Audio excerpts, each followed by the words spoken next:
There are 3 books in the Bible that have come to be called the wisdom literature: Proverbs, Ecclesiastes, and Job. And all of these books are addressing the same set of questions. What kind of world are we living in? And what does it look like to live well in this world? So, how to be good at life. Yeah. So each of these books tackles these questions from a unique perspective, and it's important to understand all of them to get a fully biblical perspective on the good life. So as a thought experiment, you could actually imagine each of these books as a person. So Proverbs would be like this brilliant young teacher, and Ecclesiastes the sharp, middle-aged critic, and Job would be this weathered old man who's seen a lot in his day. We're going to start by meeting the book of Proverbs, the brilliant young teacher. And she's not just smart, she's smart about everything: work, relationships, sex, spirituality. She has incredible insights, things you wouldn't see on your own. Yeah, she would be the perfect friend to have around when you need really specific advice. So what makes her so smart? Well, Proverbs can see things that most people don't see. She believes that there's an invisible creative force in the universe that can guide people in how they should live. And you can't see it, just like you can't see gravity, but it affects everything that we do.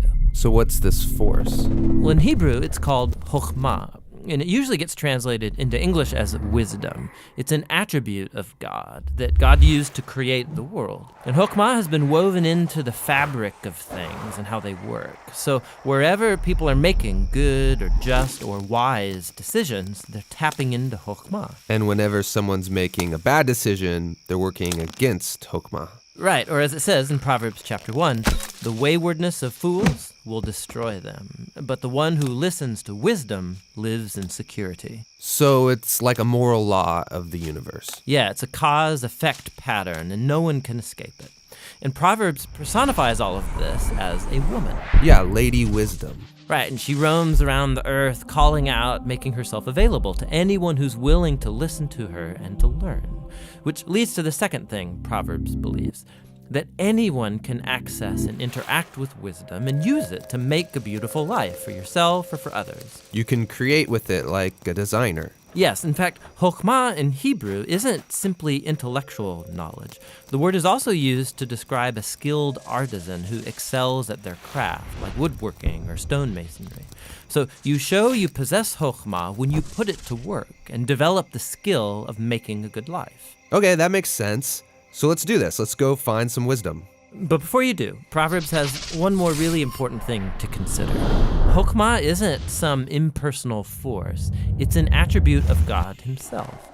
And so in Hebrew thought, your journey to becoming wise has to begin with what Proverbs calls the fear of the Lord. It's this healthy respect for God's definition of good and evil. And true wisdom means learning those boundary lines and not crossing them. Now, all those ideas you just unpacked are in chapters 1 through 9 in Proverbs. But when I think of the book of Proverbs, I think of the collection of sayings, the Proverbs themselves. Tell me about those.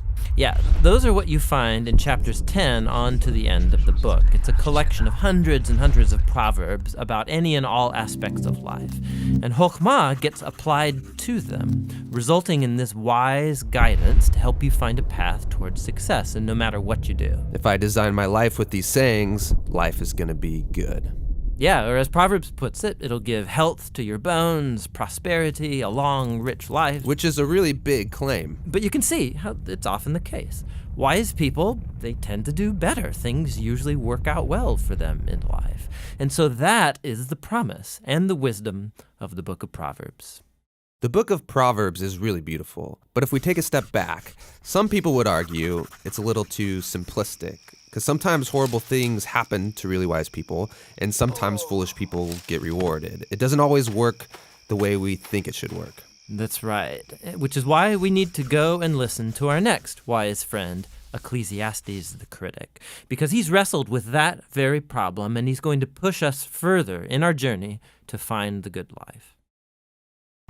Hey you guys, thank you for watching the Bible Project. You can find a lot more videos like this one on our YouTube channel. We believe the Bible is a unified story. It all leads to Jesus and has profound wisdom for the modern world. So we're making videos about key themes that run throughout the whole storyline of the Bible. We also make videos that unpack different books of the Bible, looking at its literary structure, the themes of that book, kind of like the one you just watched on Proverbs. We've got a lot more videos to do and a few more series that we want to do as well.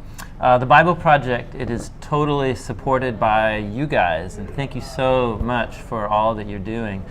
We want to make this whole video library available for free to anyone, anywhere, and that's because of you guys giving one-time gifts, or you can sign up to become a monthly supporter as well. On our website, you could download full resolution videos, you could download posters and study guides and other things. It's all for free on jointhebibleproject.com. Thank you guys.